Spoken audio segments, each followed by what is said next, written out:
ونصلي ونسلم على سيدنا ومولانا محمد رسوله النبي الأمي الأمين الكريم الرؤوف الرحيم. أما بعد، أعوذ بالله من الشيطان الرجيم. بسم الله الرحمن الرحيم. فَقُلْتُ اسْتَغْفِرُوا رَبَّكُمْ إِنَّهُ كَانَ غَفَّارًا يُرْسِلِ السَّمَاءَ عَلَيْكُمْ مِدْرَارًا وَيُمْدِدْكُمْ بِأَمْوَالٍ وَبَنِينَ وَيَجْعَلْ لَكُمْ جَنَّاتٍ وَيَجْعَلْ لَكُمْ أَنْهَارًا. صدق اللہ مولانا العظیم. ان اللہ وملائکتہ یصلون علی النبی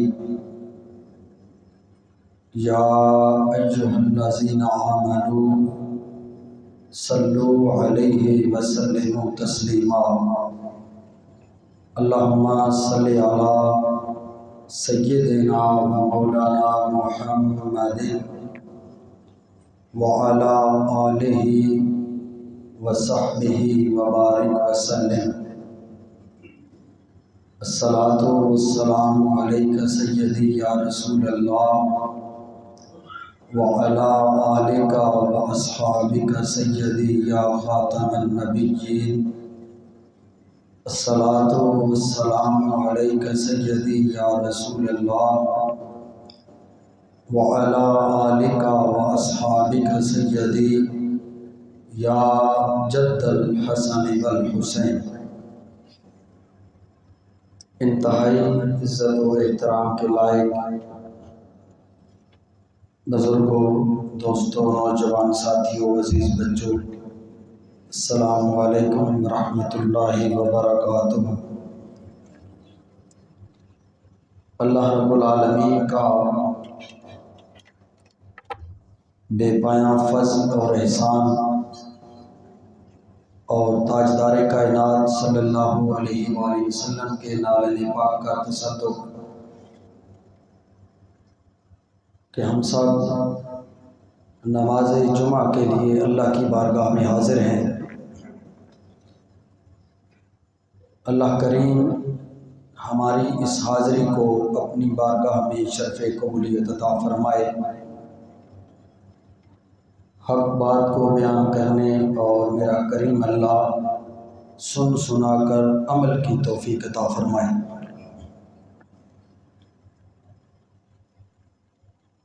قرآن کریم فرقان حمید کی جو آیت کریمہ میں نے آپ کے سامنے عنوان گفتگو کے لیے پڑھی،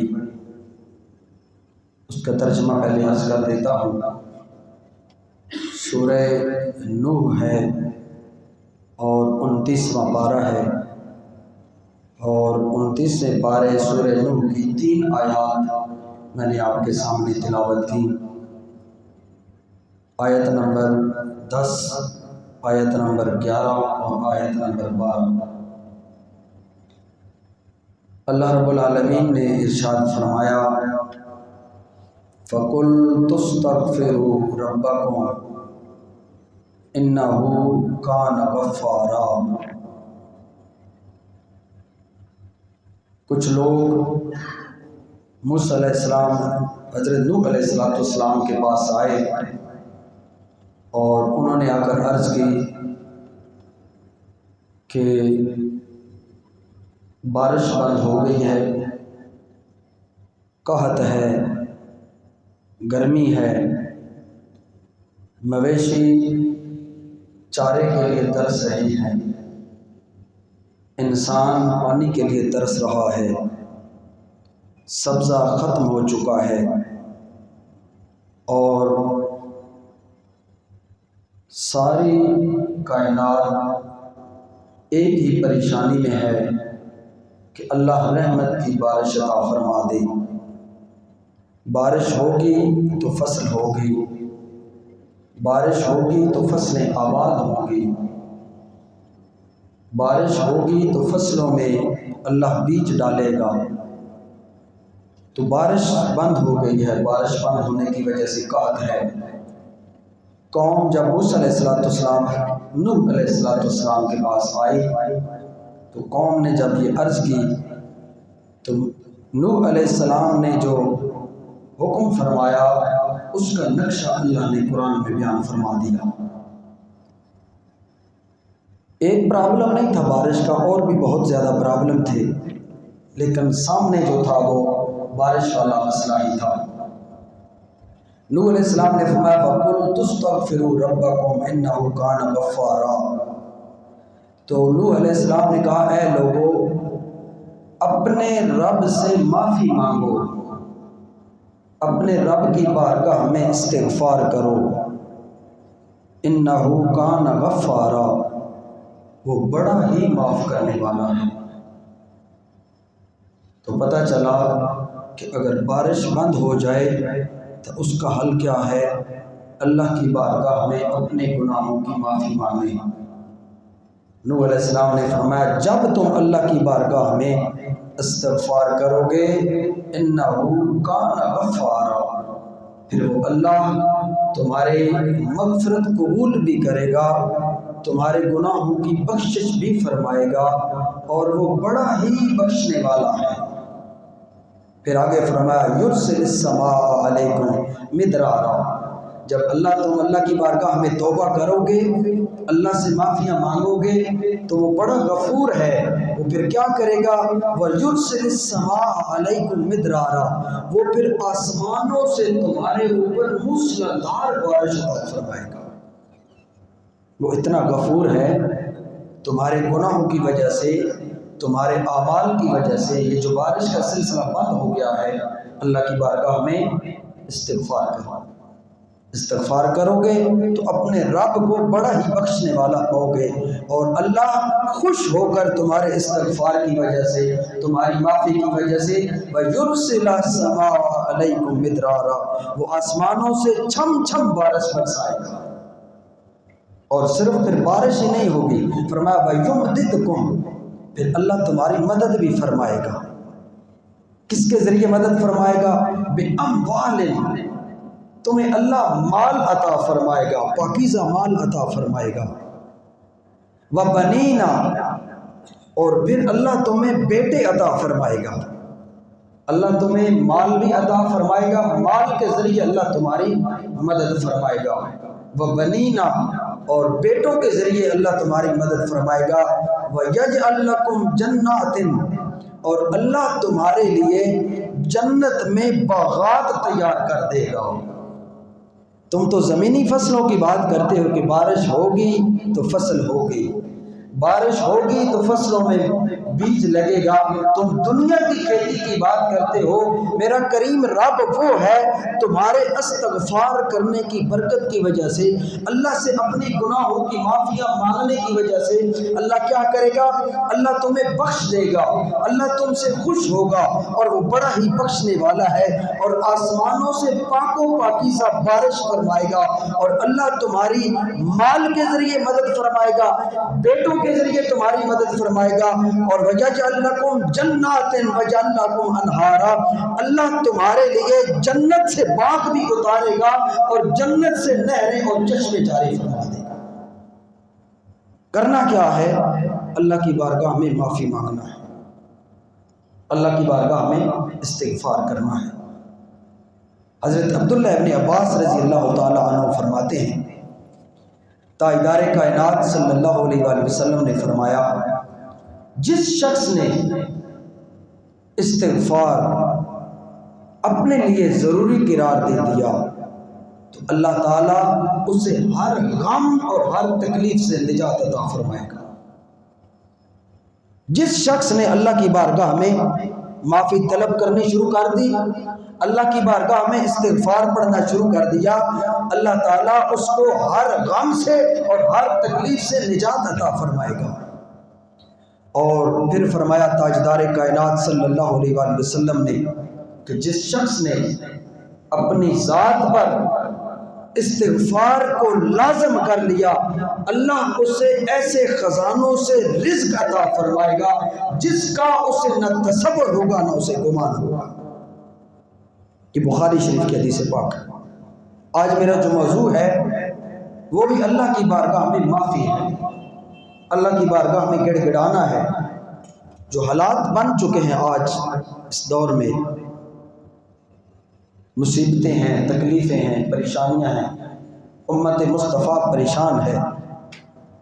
یہ امت ظلم کی چکی میں پس رہی ہے اور امت مصطفیٰ ظلمت و بربریت کا شکار ہو گئی ہے۔ آج اس امت کو ٹکڑے ٹکڑے کیا جا رہا ہے۔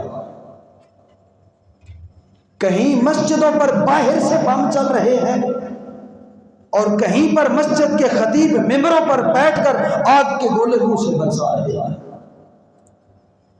افسوس کا مقام ہے۔ کہیں امت مصطفیٰ کا امتحان قرآن جلا کر اور مصطفیٰ کریم صلی اللہ علیہ وآلہ وسلم کی گستاخیاں کر کے لیا جا رہا ہے، اور کہیں پر امت مصطفیٰ کا امتحان جو ہے وہ دوسروں کی عبادت گاہیں اور چرچ جلا کر لیا جا رہا ہے۔ عمل یہ بھی برا ہے، عمل وہ بھی برا ہے۔ جس نے قرآن جلایا وہ ظالم اور بدبخت ہے، جس نے مصطفیٰ کریم صلی اللہ علیہ وآلہ وسلم کی گستاخی کی وہ بھی ظالم اور بدبخت ہے، اور جس نے اس کی آڑ میں کسی کی عبادت گاہ کو نقصان پہنچایا وہ بھی ظالم اور بدبخت ہے، جس نے اکسایا وہ بھی ظالم اور بدبخت ہے۔ یہ امتحان ہے ہمارے اوپر، اس وجہ سے کہ اللہ ہم سے ناراض ہے۔ میں نے اس موضوع کا انتخاب آج اس لیے کیا ہے کہ جو تکلیف اور کرب اور دکھ اور پریشانیاں امت پر کچھ ہم نے خود مسلط کر لی ہے اور کچھ رب کی طرف سے ہمارے اوپر عذاب ہے، اس کی وجہ کیا ہے؟ اس وجہ سے کہ ہم نے اپنے رب کے ساتھ اپنا تعلق کمزور کر لیا ہے۔ آقا علیہ الصلوۃ والسلام نے ارشاد فرمایا، حضرت عبداللہ بن عمر کی روایت ہے، حضرت عبداللہ بن عمر رضی اللہ تعالیٰ عنہ فرماتے ہیں کہ میں نے تاجدار کائنات صلی اللہ علیہ وآلہ وسلم کی ایک محفل اٹینڈ کی، ایک آقا علیہ الصلوۃ والسلام کی مجلس میں بیٹھا اور وہ فرماتے ہیں کہ وہ بڑی لمبی مجلس تھی، طویل نشست تھی۔ اس طویل نشست میں کبھی مصطفیٰ کریم صلی اللہ علیہ وآلہ وسلم اپنی نگاہ کے فیض سے امت کو اور صحابہ کرام کو انوار و تجلیات کے چشمے بانٹ رہے تھے، کبھی نگاہ ناز سے چشمے، کبھی زبان مبارک سے ارشادات کے چشمے، کبھی خاموشی کے چشمے، کبھی گفتگو کے چشمے، کبھی صحابہ کے سوالات کے جوابات، اور کبھی تاجدار کائنات صلی اللہ علیہ وآلہ وسلم کی زبان سے کچھ الفاظ جاری ہو رہے تھے۔ آپ فرماتے ہیں میں نے اپنے کانوں سے سنا، ایک محفل میں، ایک نشست میں، ایک مجلس میں تاجدار کائنات صلی اللہ علیہ وآلہ وسلم اللہ کی بارگاہ میں 100 دفعہ استغفار کر رہے تھے۔ 100 بار تاجدار کائنات رب کی بارگاہ میں معافیاں طلب کر رہے تھے اور امت کو پیغام دے رہے تھے، اے میری امت، جب تمہارا اپنے رب کے ساتھ رشتہ کمزور پڑنا شروع ہو جائے، جب تم سمجھو کہ تمہارا تعلق اس رب کے ساتھ جس رب نے تمہیں ہر چیز عطا فرمائی ہے، جس رب نے تمہیں خلق کیا ہے، جس نے تمہاری مدد فرمائی ہے، بارشیں برسا کر اس نے تمہاری مدد فرمائی ہے، گھر دے کر اس نے تمہاری مدد فرمائی ہے، بیٹے دے کر اس نے تمہاری مدد فرمائی ہے، فصلیں دے کر اس نے تمہاری مدد فرمائی ہے، مال دے کر اس نے تمہاری مدد فرمائی ہے، آسمانوں سے پاک و پاکیزہ بارش نازل فرما کر اس رب نے تمہاری مدد فرمائی ہے، جنت سے باغات اتار کر اس رب نے تمہاری مدد فرمائی ہے، اور جنت سے تمہارے لیے چشمے جاری کر کے جس رب نے تمہاری مدد فرمائی ہے، جب دیکھو تو تمہارا تعلق اس رب کے ساتھ کمزور ہو رہا ہے تو اللہ کی بارگاہ میں استغفار کیا کرو۔ تاجدار کائنات صلی اللہ علیہ وآلہ وسلم ایک دن میں 100 مرتبہ درود استغفار کیا کرتے تھے اور معافی مانگا کرتے تھے۔ معصوم عن الخطا، جن سے غلطی کا تصور ہی نہیں۔ پلیتی جن استغفار کس لیے کیا جاتا ہے؟ پلیتی کو دور کرنے کے لیے، ناپاکی کو دور کرنے کے لیے۔ اور یہ گرانے مصطفیٰ جسے کہتے ہیں، خالی مصطفیٰ کی بات نہیں ہے۔ آقا علیہ السلام کے بارے میں اللہ نے فرمایا میرے محبوب جو تیرے ساتھ جڑ گیا، تیری اولاد میں سے جڑا یا تیرے ماں باپ میں سے جڑا، جو تیرے ساتھ جڑ گیا میں تجھ سے بھی پلیتیوں کو دور فرما رہا ہوں، جو تیرے ساتھ جڑتا ہے ان سے بھی پلیتیوں کو معاف کر دیتا ہوں، ناپاکیاں تجھ سے بھی دور رکھتا ہوں، تیری اولاد سے بھی ناپاکیوں کو دور رکھتا ہوں، تیری ذات کی برکت کی وجہ سے۔ وہ مصطفیٰ کریم 100 مرتبہ ایک مجلس میں اللہ کی بارگاہ میں معافی مانگ رہے ہیں اور استغفار کر رہے ہیں۔ اور علیہ السلام کیا فرماتے ہیں؟ رب اغفر لی وتب علیہ، رب اغفر لی وتب علیہ، مولا مجھے معاف فرما دے، وتب علیہ، میری توبہ کو قبول فرما، انک انت التواب الرحیم، مولا تو سب سے بڑھ کر توبہ بھی قبول فرمانے والا ہے اور سب سے بڑھ کر رحم بھی فرمانے والا ہے۔ یہ کون کر رہے ہیں؟ آقا علیہ السلام۔ اور پھر حدیث پاک ہے، سیدہ عائشہ صدیقہ رضی اللہ تعالی عنہ فرماتی ہیں، ام المومنین، آپ فرماتی ہیں کہ آقا علیہ السلام گھر تشریف لائے اور نماز چاشت ادا کی۔ نماز چاشت طلوع سورج سے لے کر زوال کے ٹائم تک اس کا وقت ہوتا ہے، چاشت کی نماز۔ جب سورج نکلتا ہے تو ہم اشراق پڑھتے ہیں اور اشراق کے فوراً بعد پھر زوال کے وقت تک چاشت کا وقت شروع ہو جاتا ہے۔ تاجدار کائنات صلی اللہ علیہ وآلہ وسلم آپ فرماتی ہیں کہ گھر تشریف لائے اور گھر جب تشریف لائے تو نماز چاشت ادا فرمائے، نفل ادا فرمائے، اور نفل ادا فرمانے کے بعد کہا اللہم اغفر لی، اے میرے رب میری مغفرت فرما۔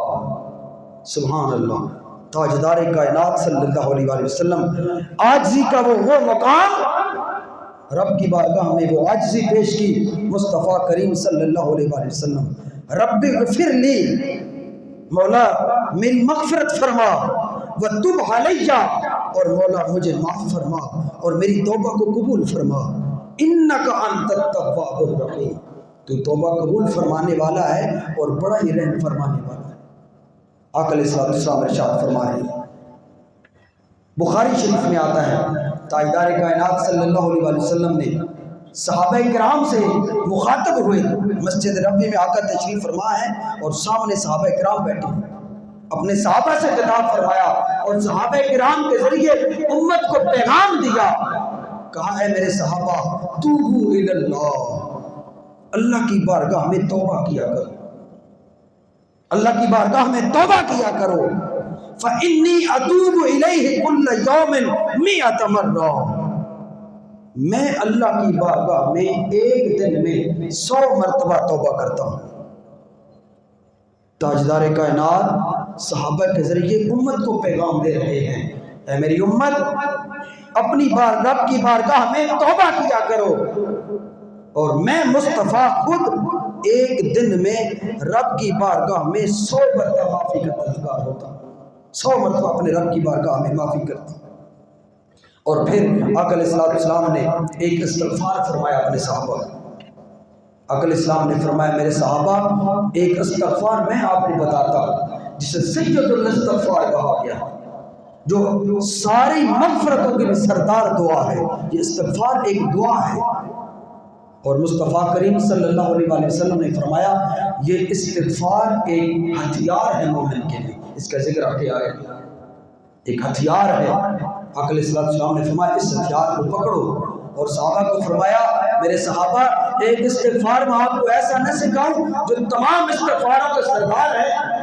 اور پھر مصطفیٰ کریم صلی اللہ علیہ وآلہ وسلم نے ارشاد فرمایا جس شخص نے اس استغفار کو صبح کے ٹائم ایک بار پڑھا شام سے پہلے اگر اس کی موت واقع ہو گئی، میں مصطفیٰ بشارت دیتا ہوں جس کی زبان سے فجر کی نماز کے بعد ایک مرتبہ بھی یہ استغفار جاری ہوا، موت آئے گی، اللہ اس کو جنت کے دروازے کھول دے گا، جنت میں داخل فرمائے گا۔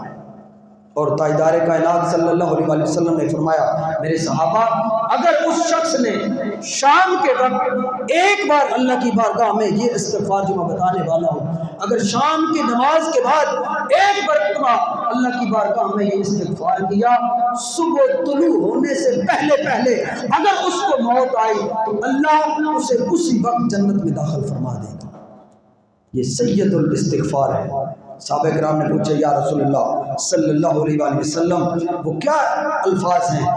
آقا اسلام نے فرمایا وہ یہ ہیں، اللہم انت ربی لا الہ الا انت، اے میرے اللہ تو میرا پالنے والا ہے، اللہم انت ربی، اے میرے مالک تو ہی میرا پالنے والا ہے، اے میرے مالک تو ہی وہ ہے جس نے انسان کو انتہائی پست حالت سے اٹھا کر اس کے عروج کی بلندیوں تک پہنچایا ہے، تو وہ رب ہے جو پرورش کرتا ہے، جو ہمیں پالتا ہے، جو ہمیں رزق دیتا ہے۔ اللہم انت ربی، مولا تو ہی ہمارا سچا رب ہے۔ استغفار ہے، لا الہ الا انت، کوئی عبادت کے لائق نہیں ہے سوائے تیری ذات کے، جس کو سجدہ، جس کی شایان شان ہے سجدہ، وہ تو ہے، لائق عبادت تو ہے، ہمارا نگہبان تو ہے، ہمارا مالک تو ہے، ہمیں رزق دینے والا تو ہے، ہمیں پالنے والا تو ہے، ہماری مدد فرمانے والا تو ہے، ہمیں بیٹے عطا کرنے والا اور بیٹوں کے ذریعے سے ہماری مدد کرنے والا تو ہے، ہم پر رحمتوں کی بارش کرنے والا تو ہے، ہمارے اوپر آسمانوں سے پاک و پاکیزہ بارش برسانے والا تو ہے۔ اللہم انت ربی، مولا تو ہمارا رب ہے، لا الہ الا انت، کوئی تیرے سوا عبادت کے لائق نہیں۔ اب صحابہ کو تبلیغ ہو رہی ہے، خلقتنی، آگے لفظ آقا علیہ السلام نے کیا فرمایا؟ خلقتنی، مولا تو وہ ہے جس نے میں محمد کو پیدا فرمایا ہے۔ آقا علیہ السلام نے کیا فرمایا اللہ کی بارگاہ میں؟ خلقتنی، مولا تو وہ ہے جو میں محمد کا بھی خالق ہے، مجھے پیدا کرنے والا تو ہے۔ پھر آقا علیہ السلام نے فرمایا وَأَنَا عَبْدُكَ، میرا خالق بھی تو ہے، مجھے پیدا کرنے والا بھی تو ہے، اور میں مصطفیٰ تیرا بندہ ہوں۔ اللہ کی توحید ہے اس میں، رب کی ربوبیت کا اعلان ہے، رب کی توحید کا اعلان ہے۔ جب مصطفیٰ کریم رب کی بارگاہ میں کہہ رہے ہیں مولا تو میرا خالق ہے، مجھے پیدا کرنے والا ہے، اور میں وہ ہوں جو تیرا بندہ ہوں، خالق ہونے کی انتہا ہے، بندہ ہونے کی انتہا ہے۔ مولا تو میرا خالق ہے اور میں تیرا بندہ ہوں۔ اور آقا علیہ السلام نے ارشاد فرمایا وَأَنَا عَلَىٰ عَهْدِكَ وَوَعْدِكَ مَا اسْتَطَعْتُ، میرے مولا جو تیرے ساتھ میں نے وعدہ کیا تھا عالم ارواح میں، جب تو نے کہا تھا الست بربکم قالوا بلا، تو نے کہا تھا بتاؤ تمہارا رب کون ہے، تمہیں پالنے والا کون ہے، تمہارا خالق رازق مالک کون ہے، قالوا بلا، ہم نے کہا تھا مولا تو ہی ہمارا خالق ہے، تو ہی ہمارا رازق ہے، تو ہی ہمارا مالک ہے۔ مولا جو تیرے ساتھ وہ وعدہ ہم نے اس میدان میں کیا تھا جب ابھی انسان کا وجود نہ بنا تھا، اس وقت تیری بارگاہ میں جو میں نے وعدہ کیا تھا مولا، میں مصطفیٰ اپنی طاقت اور اپنی بساط کے مطابق اس وعدے کو اور اس عہد کو پورا کرنے والا، جتنی مجھے استطاعت تو نے عطا فرمائی ہے اس استطاعت کے مطابق مولا میں اس تیرے عہد کو اور اس تیرے وعد کو پورا کرتا ہوں۔ مولا جب میں دنیا میں آیا تھا تو میرے کان میں فرشتے نے ندا دی تھی اللہ اکبر، جب بچہ دنیا میں آتا ہے تو پہلا کام باپ کیا کرتا ہے؟ بچے کو اپنے ہاتھوں پہ اٹھاتا ہے اور ہاتھوں پہ اٹھا کر سب سے پہلا کام جو ہے بچے کے کان میں کہتا ہے اللہ اکبر۔ اس دنیا میں آنے والے، اس دنیا میں آنکھ کھولنے والے، اس دنیا میں ایک ہی اکبر ہے جو تیرا رب ہے، اس کے سوا کوئی اکبر نہیں ہے، اس کے سوا کوئی بڑا نہیں ہے، اس کے سوا کوئی تجھے دینے والا نہیں ہے، اس کے سوا کوئی تجھے پالنے والا نہیں ہے، اس کے سوا کوئی تیرا حاجت روا نہیں ہے۔ اس کائنات میں اکبر صرف ایک ہے اور وہ تیرا خالق اور تیرا مالک ہے۔ مولا میں اس تیرے وعدے کے مطابق جب میں دنیا میں آیا تو میرے کان میں سب سے پہلی جو ندا دی گئی تھی وہ تھی اللہ اکبر۔ اس آواز پر، پہلی آواز پر میں نے سر سجدے میں رکھ کر تیری کبریائی کا اعلان کیا تھا۔ میں وہ مصطفیٰ ہوں جس نے دنیا میں آتے ہی پہلا کام کیا کیا تھا؟ رب کی بارگاہ میں سجدہ کیا تھا۔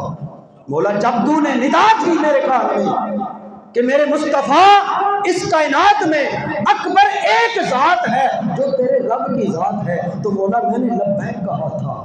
کس وجہ سے؟ میں نے تیرے ساتھ وعدہ کیا تھا، اس جہان میں وعدہ کیا تھا کہ مولا تو مجھے اس دنیا میں بھیجے گا، میں تیری طاعت بجا لاؤں گا، میں تیری عظمت کے، تیری عفت کے، تیری شان کے چرچے کروں گا، اپنی امت کو شرک سے دور کروں گا، بتوں سے پاک کروں گا، علم سکھاؤں گا، کتاب کی تعلیم دوں گا، اس امت کو حکمت دوں گا، اس امت کو فہم و فراست عطا کروں گا تیرے حکم کے ساتھ۔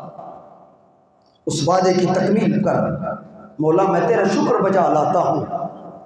اور پھر تاجدار کائنات صلی اللہ علیہ وآلہ وسلم نے یہ صحابہ کو استغفار بتا کر کہ ہر وقت رب کی بارگاہ میں معافیاں مانگا کرو، ہر وقت رب کی بارگاہ میں جھکا کرو۔ پھر تاجدار کائنات صلی اللہ علیہ وآلہ وسلم نے فرمایا اے میرے صحابہ، یہ دنیا دار المحن ہے، یہ امتحانوں کا گھر ہے، امتحان ہے یہ دنیا ہر وقت یا شکر کے امتحان میں ہے یا صبر کے امتحان میں ہے۔ مولا شکر کا امتحان کیا ہے؟ کہا جس کو میں نے دیا ہے میں چیک کرتا ہوں یہ شکر کرتا ہے کہ نہیں کرتا، اور جس کو میں نے نہیں دیا میں چیک کرتا ہوں یہ صبر کرتا ہے کہ نہیں کرتا۔ جس کو عطا کیا ہے کہیں یہ ناشکرا تو نہیں ہو گیا، اور جس کو نہیں دیا کہیں یہ بے صبر تو نہیں ہو گیا۔ تاجدار کائنات صلی اللہ علیہ وآلہ وسلم نے ارشاد فرمایا شیطان ہر وقت انسان پر حملہ آور ہوتا ہے۔ تاجدار کائنات صلی اللہ علیہ وآلہ وسلم نے فرمایا جب انسان پر شیطان پہلا حملہ کرتا ہے تو انسان کے وجود میں ایک زہر بھر جاتا ہے۔ جب سانپ کسی جگہ پہ ڈستا ہے، پاؤں پہ، سانپ کی عموماً عادت ہے کہ پاؤں پہ ڈستا ہے، جب پاؤں پہ سانپ ڈستا ہے تو اس کا زہر کہاں جاتا ہے؟ پورے جسم میں سرایت کرتا ہے، اور پورے جسم سے ہوتا ہوا پھر آنکھوں میں آتا ہے، آنکھیں برس پڑتی ہیں جب سانپ ڈستا ہے۔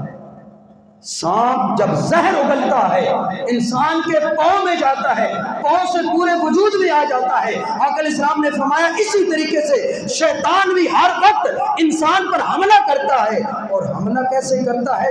انسان کو ڈستا ہے۔ آقا علیہ السلام نے فرمایا شیطان کیسے ڈستا ہے؟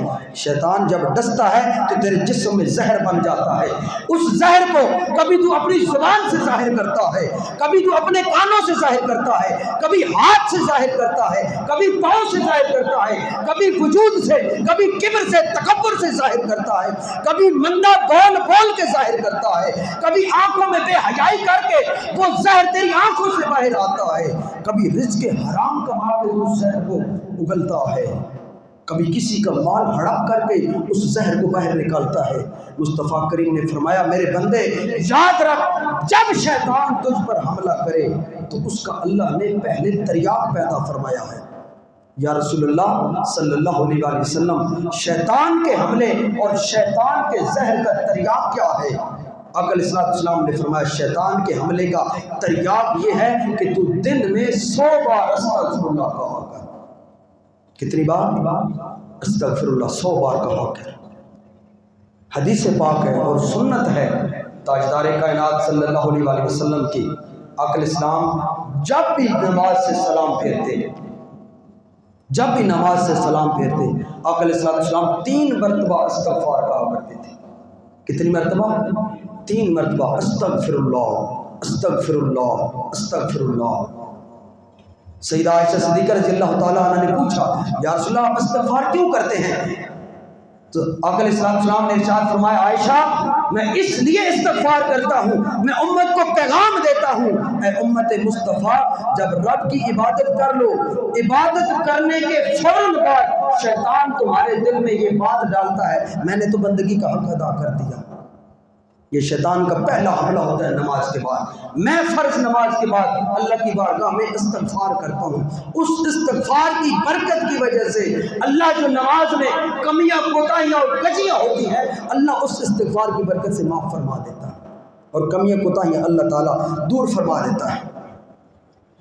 بندہ اللہ کی بارگاہ میں جب استغفار کرتا ہے تو اللہ کی بارگاہ میں مصطفیٰ کریم نے فرمایا بندہ اللہ کی بارگاہ میں کہتا ہے مولا تیری عبادت کی میں اس قابل نہیں تھا کہ تیری بندگی کا حق ادا کر سکوں، میں اس قابل نہیں تھا کہ تیری بارگاہ میں کھڑا ہو سکوں، میں اس قابل نہیں تھا تیری بارگاہ میں رکوع اور سجود کر سکوں، مولا میں عاجز ہوں، میں کمینہ ہوں، میری ذات اس قابل نہیں تھی کہ اتنے بڑے دربار میں جھکے اور اتنے بڑے دربار میں پیش ہو، مولا میں بندگی کا حق ادا نہیں کر سکا۔ اب جو کچھ ٹوٹی پھوٹی عبادت کی ہے آقا علیہ السلام نے فرمایا جب بندہ استغفار کرتا ہے استغفر اللہ کہتا ہے اس کا مطلب یہ ہوتا ہے کہ مولا جو عبادت کی ہے اس میں جو کمی کجی اور کوتاہی ہے یہ اپنے فضل سے دور فرما۔ پھر اللہ تعالیٰ 2 ہی حالتیں ہوتی ہیں اس نماز میں، ایک کمیاں ہوتی ہیں اور ایک اس کا حسن اعمال ہوتا ہے، 2 چیزیں ہوتی ہیں، دونوں اللہ کی بارگاہ میں جاتی ہیں۔ نماز میں جو ہمیں خیالات آتے ہیں، برے خیالات آتے ہیں، کہیں کاروبار کا خیال ہے، کہیں اولاد کا خیال ہے، کہیں بیماری کا خیال ہے، مختلف ہم بھٹکتے رہتے ہیں نماز میں۔ تاجدار کائنات صلی اللہ علیہ وسلم نے فرمایا وہ تمہارے بھٹکے ہوئے خیالات اور جس خلوص کو تم لے کر گھر سے چلتے ہو کہ میں اللہ کی بارگاہ میں سجدہ کرنے کے لیے جا رہا ہوں، اللہ کی بارگاہ میں جھکنے کے لیے جا رہا ہوں، یہ دونوں اللہ کی بارگاہ میں پیش ہوتے ہیں، کمیاں کجیاں بھی اور تمہارا حسن نیت بھی جب دونوں اللہ کی بارگاہ میں پیش ہوتے ہیں تو جب تم استغفر اللہ کہتے ہو 3 مرتبہ تو تمہاری کمیاں اور کجیاں اور کوتاہیاں اللہ واپس لوٹا دیتا ہے اور تمہارے حسن اعمال کو اپنی بارگاہ میں قبول فرما لیتا ہے۔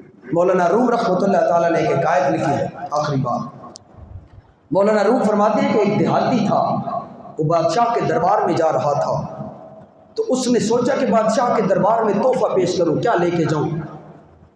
سوچتا رہا، مشورے لوگوں سے کرتا رہا، جو چیز سوچتا کہ یہ تحفہ پیش کروں گا تو وہ خیال آتا کہ اس بادشاہ کے پاس تو یہ بھی ہوگا یہ بھی ہوگا۔ آخر مولانا روم فرماتے ہیں کہ اس کے دل میں خیال آیا کہ میرے گاؤں کے قریب سے دریا گزرتا ہے، دریا کا ٹھنڈا اور میٹھا پانی بادشاہ کی خدمت میں پیش کرتا ہوں کیونکہ بادشاہ ان چیزوں سے محروم ہوتے ہیں۔ مولانا روم فرماتے اس نے ایک مٹکا لیا، گھڑا لیا اور اس گھڑے کو بھرا تازے اور میٹھے دریا کے پانی سے اور سر پہ اٹھایا اور بادشاہ کی طرف چل پڑا۔ جب بادشاہ کے دربار میں پہنچا رستے میں طوفان آئے، آندھی آئیں، جھکڑ آئے اور وہ ساری مٹی کو اس مٹکے میں جاتی رہی۔ مولانا روم فرماتے ہیں جب بادشاہ کے دربار میں پہنچا تو بادشاہ سے کہا بادشاہ سلامت میں ایک تحفہ آپ کی بارگاہ میں پیش کرنا چاہتا ہوں۔ بادشاہ نے پوچھا کیا تحفہ ہے؟ اس نے کہا بادشاہ سلامت ہر چیز اللہ نے آپ کو دی ہے لیکن مجھے محسوس ہوا ہے کہ آپ ٹھنڈے شفاف اور میٹھے پانی جو دریا کا پانی اس سے آپ محروم ہیں، تو میں مٹکا لے کر آیا ہوں، دریا کا پانی آپ کی خدمت میں لایا۔ بادشاہ نے ایک برتن منگوایا اور برتن میں وہ گھڑا جو تھا اس کا پانی اڈیلا۔ بادشاہ کی نظر پڑی، پانی میلا بھی تھا، گدلا بھی تھا، گندا بھی تھا، اس میں آندھیاں طوفان اور جو جھکڑ چلے تھے ان کی ساری میل گچائے اس گھڑے میں آ گئی تھی۔ اپنے برتن میں ڈالا اور گھڑا اس کو واپس کیا، کسان کو واپس کر کے کہا اس کا گھڑا اشرفیوں سے بھر دیا جائے، اس کے بدلے میں اشرفیاں ڈال دی جائیں۔ پانی گندلا تھا، میلا تھا، بادشاہ نے بھی دیکھ لیا اور جو لانے والا تھا اس نے بھی دیکھ لیا۔ جب اس کا گھڑا بھر دیا گیا، گھڑا بھر کے اپنے وزیر سے کہا کہ جب یہ کسان واپس جانے لگے اس کو محلات کے پیچھے کی طرف سے لے کے جانا ہے، جس رستے سے آیا اس طرف سے نہیں لے کے جانا، بیک سائڈ سے لے کے جانا ہے، تاکہ اس کو پتہ چلے کہ جو تو سمجھتا ہے کہ میرے دربار میں اور میرے پاس ٹھنڈا میٹھا اور دریا کا پانی نہیں ہے، میرے پڑوس سے تو پورا پورا دجلہ بہتا ہے۔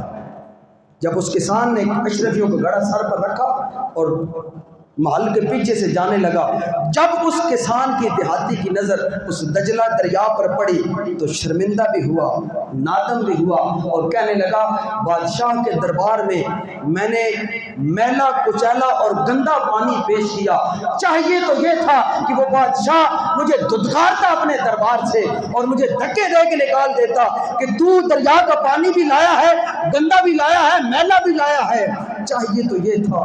لیکن اس بادشاہ کا کرم کتنا تھا، اس کی مہربانی کتنی تھی، اس نے مجھے اشرفیوں کا وہ گھڑا جس کی میں پانی لایا تھا، وہ اشرفیوں کا گھڑا بھر کے مجھے دیا۔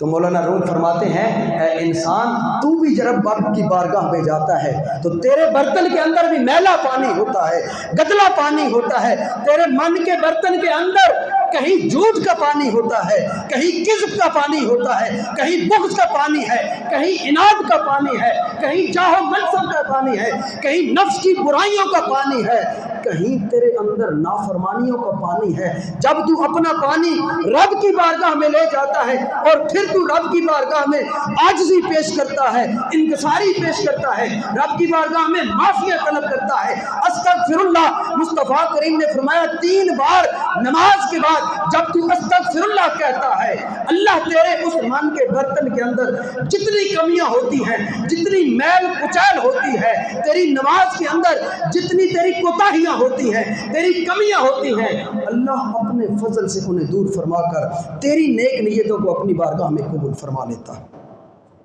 دوستو، آج میں نے یہ موضوع اس لیے رکھا ہے کہ آج ہمیں سب سے زیادہ جو ضرورت ہے وہ استغفار کی ہے۔ اللہ سے معافی مانگنے کا وقت ہے، اللہ کی بارگاہ میں رونے اور گڑ گڑانے کا وقت ہے۔ یہ جلسے جلوس، یہ ٹائر جلانے، یہ سڑکیں بند کرنے، یہ اللہ کی عزت کی قسم یہ کچھ بھی نہیں بگاڑ سکتے۔ تم کس کے خلاف جلوس نکالو گے؟ کبھی پیٹرول بڑھنے پر تم جلوس نکالو گے، کبھی آٹے پر جلوس نکالو گے، کبھی بجلی بڑھنے پر جلوس نکالو گے، نہیں، ساری باتوں کا ایک ہی حل ہے، اس روٹھے ہوئے رب کو منا لو۔ جن کے خلاف تم جلوس نکال رہے ہو وہ تو تمہارے ملک میں ہی نہیں رہتے ہیں، وہ تو آتے ہیں، حکومت کرتے ہیں، پھر چلے جاتے ہیں۔ لوگ کہتے ہیں ممبر سے سیاسی باتیں، میں سیاسی باتیں نہیں کرتا، مجھے بھی روٹی رزق کی فکر ہے۔ اس ملک پر جو بدمعاش اور گنڈے مسلط کیے جاتے ہیں، جب حکومت ختم ہوتی ہے باہر چلے جاتے ہیں، اور جو اب بیٹھ گئے ہیں یہ کون ہیں؟ اب آنے والے پھر ہمارے اوپر کون ہیں؟ ہماری بدقسمتی ہے کہ ہم پھر ایک بار شیر، ایک بار بلہ، ایک بار فلاں، سب کو ہم نے آزما لیا ہے۔ یہ صرف تیرے اور میرے اعمال ہیں، یہ ان کا قصور نہیں ہے۔ ہمارے اوپر ایسے ہی حکمران مسلط ہوں گے جیسے ہمارے اعمال ہیں۔ ہمارے حکمرانوں کا کیا قصور ہے؟ ان کو چلانے والے کہیں اور بیٹھے ہیں، ان کا کیا قصور ہے؟ ان کو چلانے والے کہیں اور بیٹھے ہیں۔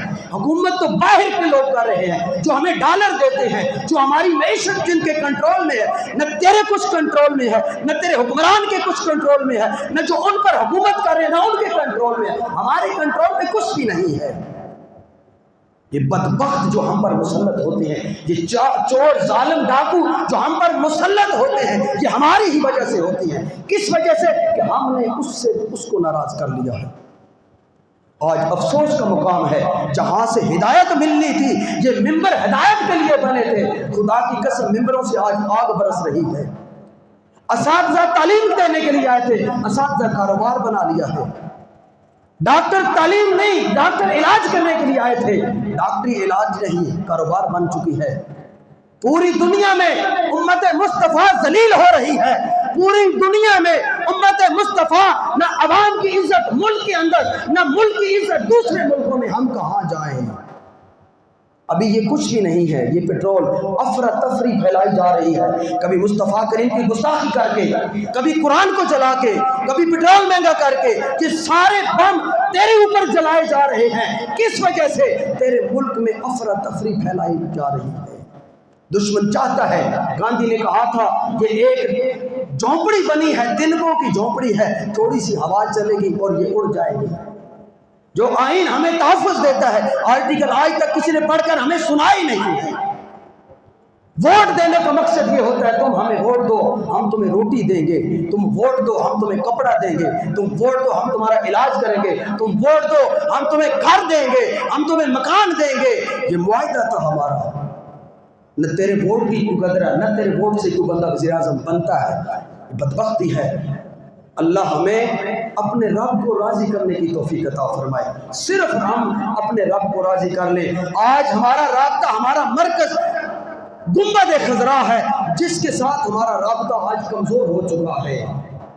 ہماری بدعمالیاں ہمارے سامنے آ رہی ہیں۔ اللہ کریم ہمیں نیک اور صالح حکمران عطا فرمائے، اور اللہ تعالی ہمیں نیک اعمال کی توفیق عطا فرمائے۔ وما علیہ سنت اللہ۔